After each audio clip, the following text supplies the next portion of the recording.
Hello and welcome to Unverified. I'm your boy Simba, aka Swizzy IV, and we're back for another one. I'm joined, as usual, by your three beautiful, wonderful boys. First up, we got Reese, aka Gamer Certain.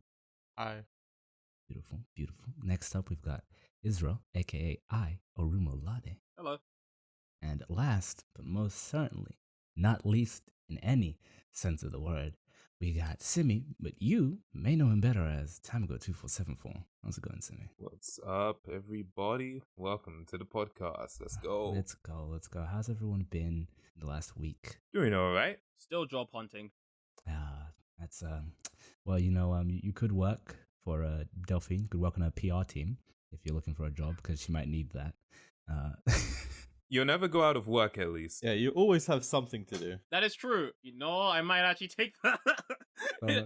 Maybe look for that because I feel like she might need someone on her side. Delphine just had her channel fucking deleted all of a sudden. She just gone and she wasn't sure why. She made a stink about it. A bunch of people were retweeting, shouting out YouTube. YouTube was like, hey, there was some sexual content on your channel. So we deleted it. We got 3 strikes. And then they brought the channel back after investigation. And they said 2 of the videos were worthy of a strike. I didn't get to see the videos because they don't exist. But one of the videos stayed and it has an age restriction. And I was like, okay, her video has an age restriction. I've heard this WAP song is a journey for the eyes. It's not age restricted, and it's just as bad, if not worse. So it's like this kind of starts to pose some interesting questions about how the rules on YouTube work. Is it on Aviva? I don't know. I think it's just on their account. But the point is, it doesn't matter if it's on Aviva. An artist may just have a blanket free pass on everything. But that's the problem, though. Yeah, that's the problem, though. That is the issue. Yeah. Why does Meg Thee Stallion or Cardi B allowed to show as much titty as she want, but Belle Delphine, if she shows the same amount of titty, she gets an age restriction? I've been watching silently the WAP music video, and I would actually disagree that it's more explicit than Belle Delphine's video. I would say they're on the same level.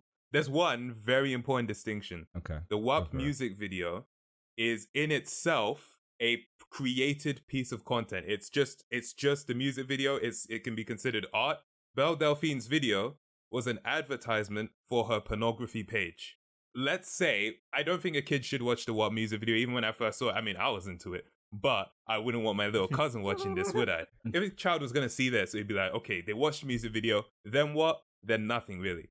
Child sees Belle Delphine's one, they watch the music video, oh, okay, she says I should click on this link, boom, they're on a porn page, right? Oh, so okay, I think the implications are different there. Okay. And there's also one other thing, right? So I searched Belle Delphine, the lead music video. I found it. I can't believe that video ever was up. She was sucking a dildo in the video, bruv. She was doing that. She was spread open. And then at the end, onlyfans.com/Belle Delphine or whatever the link is. This is porn advertising. I just don't see it as the same level. Okay, you know what? I'm with you there. I'm probably going to backpedal now and say that Belle Delphine probably deserved the kind of the age restrictions and stuff like that. But at the same time, I still think content like WAP and other things probably should still deserve an age restriction. I guess also kind of to pull back and kind of defend YouTube to some degree with their automatic systems, which this doesn't apply to the comparisons with the WAP and Belle's content. It's more like in this instance with the re-upload and her content, it's so hard to get on a system that's going to work right. And I always say with YouTube, you don't actually we have such a skewed perception of how well YouTube systems actually work. Because if YouTube systems work 95% of the time and the 5% we see is all the YouTubers talking about it, we're still going to think it doesn't work. And maybe they do work, and that's the thing that's always difficult to know, because I don't know how many times that the system actually gets it wrong. We just hear when YouTubers complain, which is the only caveat I ever give to the YouTube automated systems. Yeah. You know what? In that case, because I was, a YouTuber around that time as well, you would think, oh, it only affects high profile. What do you consider high profile? Are we talking million sub channels, the biggest of the platform? To me, if you're making decent revenue on the platform, he's probably in the 1% of the YouTube content. Okay, all right, fair. It- Well, then in that case, that's also who monetization is really gonna matter to more anyway, because That's true. That's people true, who that's true, aren't true. in that level aren't monetized to begin with. I did experience a lot of demonetization, and for me, that really doesn't make any kind of risque content whatsoever. Yeah. I barely even swear in my videos. I could easily imagine that, yeah, this is happening en masse to a lot of people. Yeah. So for that time, I think it actually was pretty bad. Yeah, which I'm open to like saying that it might have been. It's just like I think it's like I'm not saying like you might be right where it was like really bad. I just think the outcry is never enough to tell us how well the systems are actually working. We're gonna find out if it's working correctly. If all them type of people that actually should be deleted, they start complaining, they start making petitions to get their videos back. It's like, what's wrong with you, YouTube? How could you not be allowing this? Exactly. Yeah, they're probably not going to complain. And even then, like, there's just even like there's not going to be enough people to complain to give us the numbers. When you look at there's just so how much much content. content goes on YouTube, unless we get just straight up figures and stats from YouTube, we will never know how well these systems work. Yeah, on that, YouTube may not want to take like all the extra time to be deleting every single video, like manually going through every video gets tagged as age restricted to see if it be deleted or not. It could also be like with just say more traditional laws, like something, right? Like a somewhat minor crime, a lot of people may get away with just like a warning, like, oh, don't do that again. But you have a high profile person doing the same thing, they may want to make an example out of them to like sort of put the pressure. It's like, no, we don't actually allow this, by the way. I'd agree with this. I think YouTube does make an example of people on the very top to be like, here are the rules and sometimes they must be followed. And I think that example works for, let's say, when we're talking about here's this re-upload only getting age restricted and Belle Delphine's having her stuff completely striked. That makes sense, but it doesn't make sense when like Jimmy Kimmel can make a certain joke, but then PewDiePie can't make a certain joke because you're both high profile people. And it's clearly that you don't want to ruin this relationship, also don't want to be sued or killed by these companies. And PewDiePie can't do that to you, so you're not going to enact the rules the same way. These companies have so much power. It doesn't change the fact that YouTube doesn't apply their rules the same way, but at the same time, if they do, then we might not have a YouTube anymore. Yep. It was on as high profile and as independent as PewDiePie does something, they're going to jump on that because it breaks the credibility of someone who's independent as well. It's also funny when you really think about like the big three record labels, also like companies that are also in the movie industry as well, like Warner, Universal, and Sony. It's okay, wild. I remember when I noticed that, I was like, yo, what? Hold on. It's quite a monopoly. Yeah, it is a right? bit of a monopoly. Yeah. And you know what? This can tie into something that I've been doing today. So I was telling the boys before the podcast started that I spent today watching a lot of K-pop music videos. When I think of a music group, I like to think of a group of friends who got together and decided to start making music together, and then they blew up. Looking into it, that's not what happened in any of these cases. So I sat down and watched the Blackpink documentary called Light Up the Sky. All these girls are talking about how like from like 14, they have like trials. So they'll like get like 30 to 100 girls and they'll put them through training. And then over the course of years, a bunch of them will just kind of fall out because they just won't stick with it. And kind of like a fucking K-pop battle royale. Literally, man. And they're just slowly over the years, there's less and less of them. They just keep doing that until they have, they're like, this is the people, they click, the chemistry's working, they're good with they've like trained it properly, and then they stick with it. It's very, very fake and very manufactured. Obviously, that's the case as well for like Western stuff, but I feel like just the grabbing of these kids at such a young age is so weird. I would say it's a kind of cultural thing, maybe, because especially with like people training from stuff like at a very young age, which is something I have heard about with like Asian culture, where you grow up learning something at like a real young age. Yeah, it could possibly be. I guess there is also, this is a universal thing, but it's held in high regard to be this sort of prodigy type, where like from a young age you are amazing at a thing, and I think maybe there is an appeal for parents to push their kid to try and do that thing. Yeah, and maybe also a consequence, I guess, of higher academic pressure is if you feel like you're going to do something outside of the grain, there's like an all or nothing mentality to it because of how much more you have to prove that is a valuable thing for you to be doing. It does breed this kind of culture of like excellence, I guess, of like being the number one, the best. I think a culture of excellence is a good thing. I just think sometimes it can set a really bad standard for what one is supposed to attain and how hard someone's supposed to work or what they can achieve, which has somewhat been the case with this whole celebrity boxing thing, I feel, if you guys have been paying attention to that. If you don't know what I'm talking about and what I mean by celebrity boxing, if you've been living in a cave making parts so you can fight terrorists and sell a suit to the government, then if that has been you, then you might have missed out on the fact that YouTubers especially decided to enter the world of boxing. This whole trend started off with the infamous Joe Weller versus KSI fight. Joe Weller, popular British YouTuber, he does a lot of like sports related videos. Him and Theo Baker decide to do a video where they box each other. When the video is like announced or whatever, and they put a snippet on Instagram, KSI responds in the Instagram saying, "Oh, lol, I'll fight the winner." And then Joe's like, "Oh, you want to fight me? Cool." KSI was half joking, but because Joe was so in on it, they were like, "Okay, let's do this." They do a press conference to, promote the fight. Things actually get heated during the press conference because Joe Weller accuses KSI of making fun of his mental health issues. They fight, KSI wins. Then KSI, when he wins, he's like, "I want to fight Jake Paul, Logan Paul, any of the Paul brothers." Jake Paul ducks out, and so KSI fights Logan Paul. They have 2 fights. First one is a draw. Second one, KSI wins. Jake Paul fought KSI's brother Deji during the first fight between KSI and Logan and won.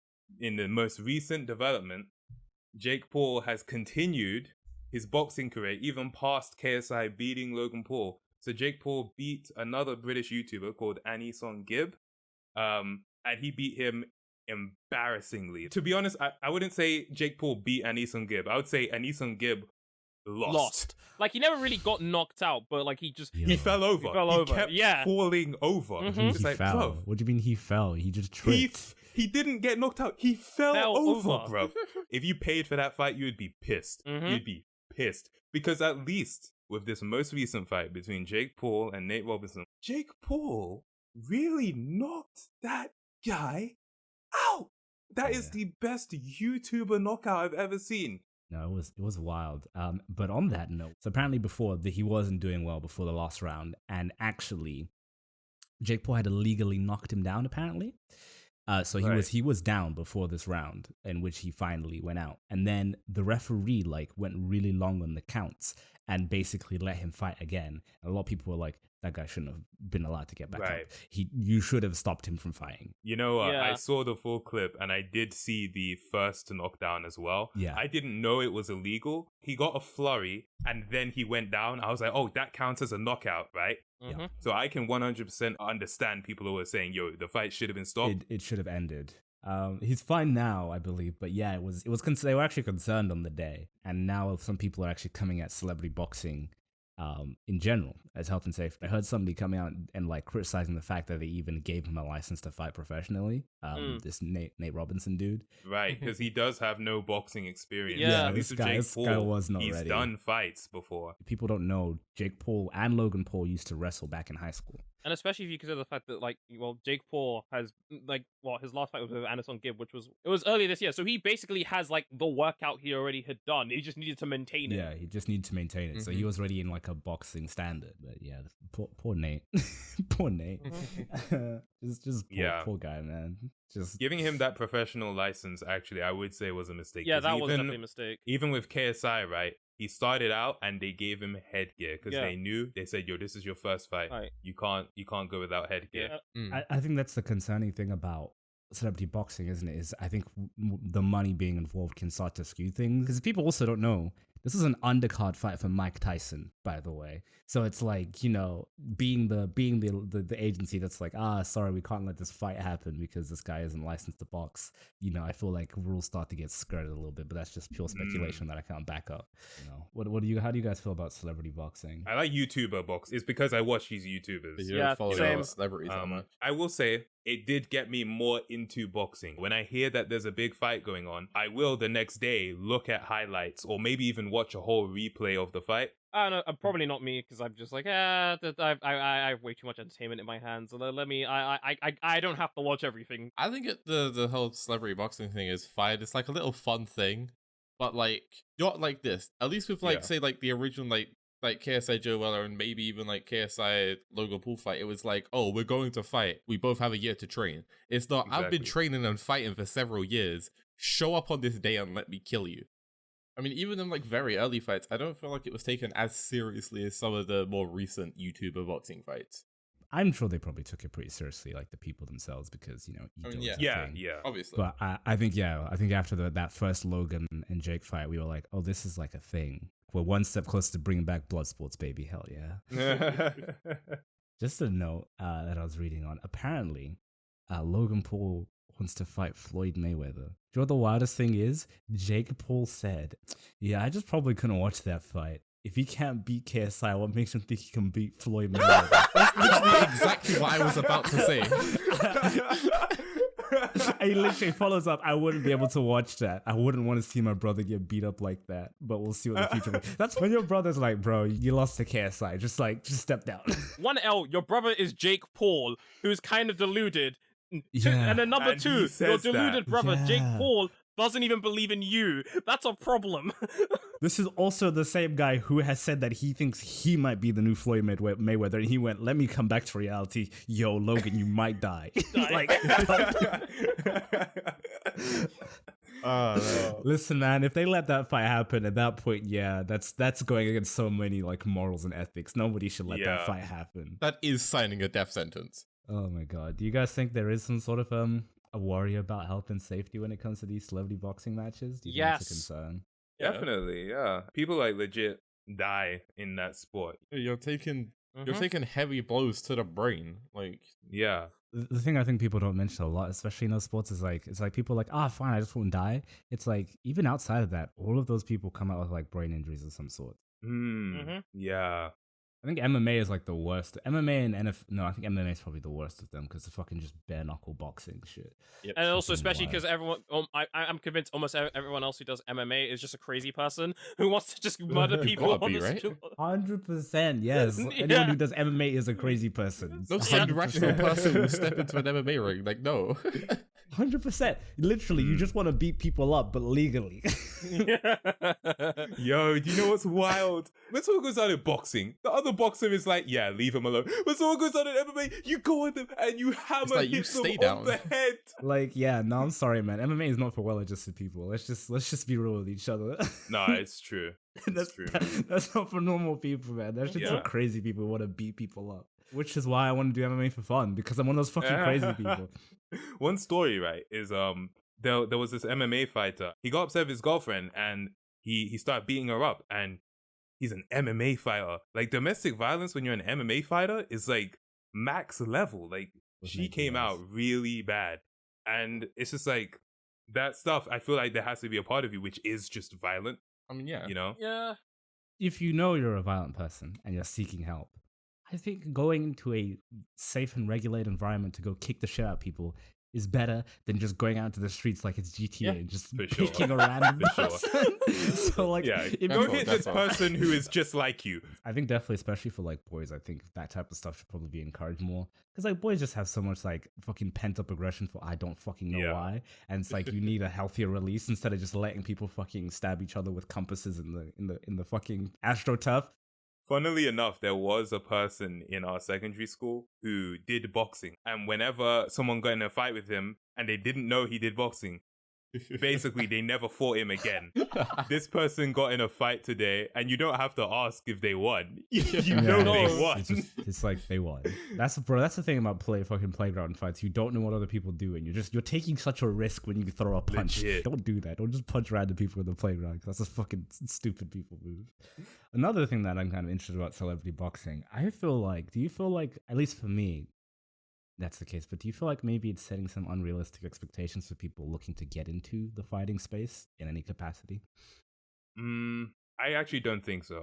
You don't think so? I think of the question as, as in they may need a following to even generate buzz for their fights and things like that. But I think it's really going to be what it's always been. I think it can prop up boxing, and overall, make it more like in the light, give it like more of a positive spin. But I'm just thinking of like the pace at which these people go from no fight to be doing these big fights. But it's the same thing in like the whole Instagram thing where you're just seeing these people just this massive leap of progress. Do you mean in terms of how much buzz the fight generates when it's a big fight? Or do you mean the skill? Because a person who is a nobody, but they've been training for 5 years is still going to knock out Jake Paul, in my opinion. Keep in mind, the only reason why the celebrities thing got as big is because they had the audience beforehand in which they had to grow in the first place. Well, I'm not saying the jealousy is rational.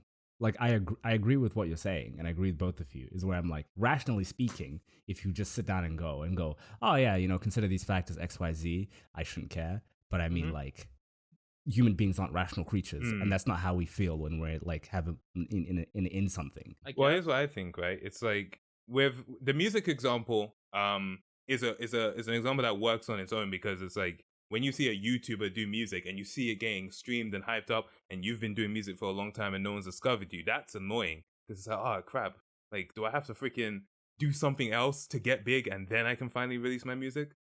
Because growing as a musician is very much about exposure.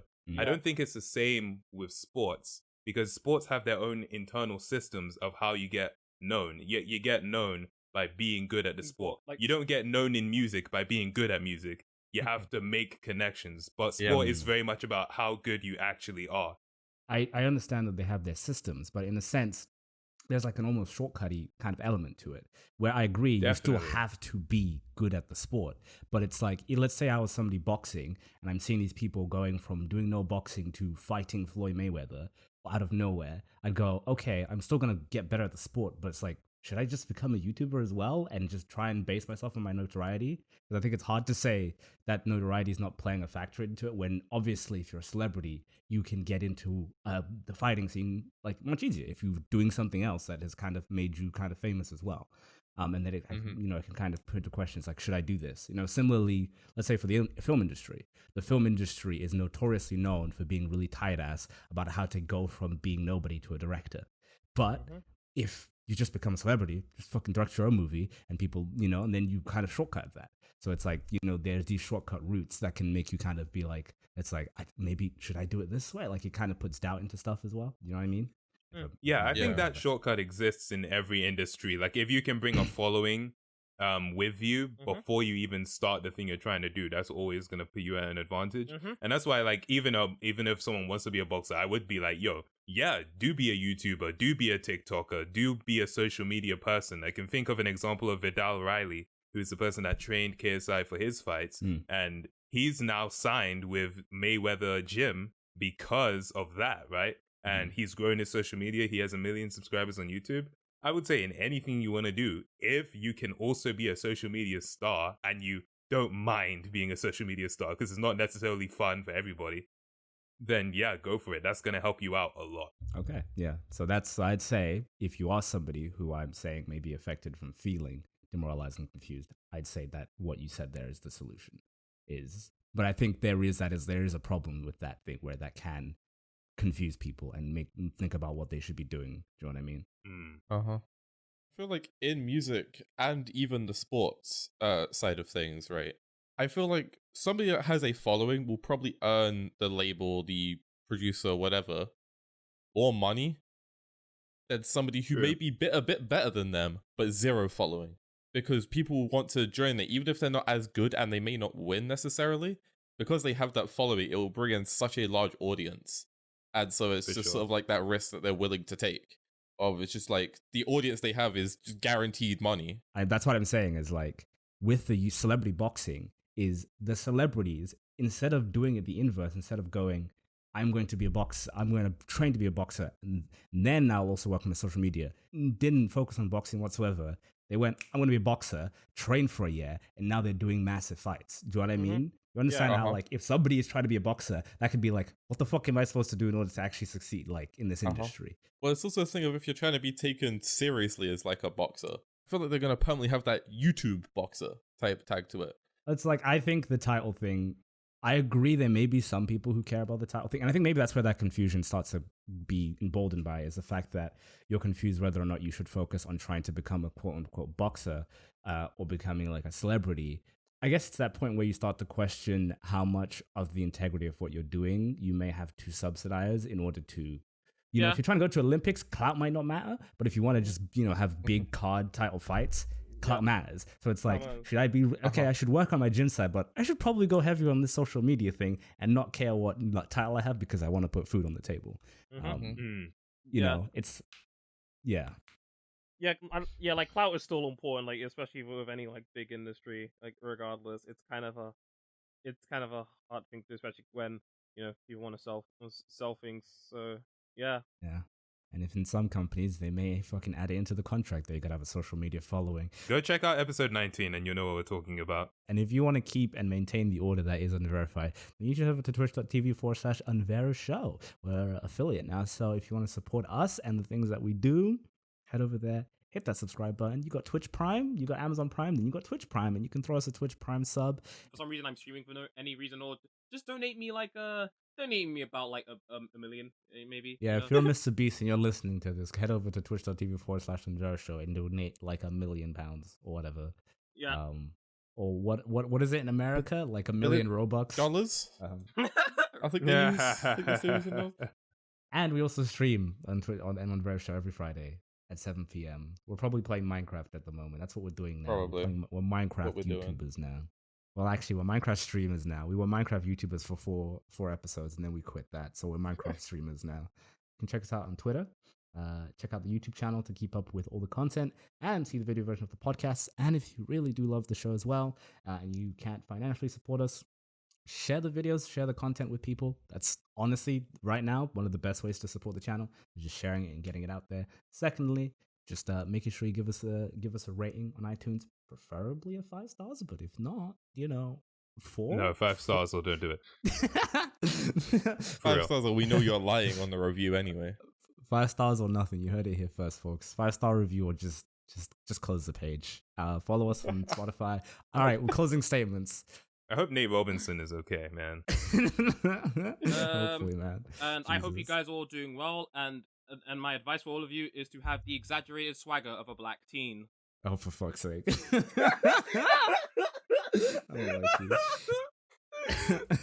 I wanted to say that so badly. Oh my god. Hey, Reese, what you got for us, man? Jesus Christ. Bye. My closing statement is, if you are currently making a suit to fight terrorists, then hit me up. I'd love to see how that is. Yeah. There's another.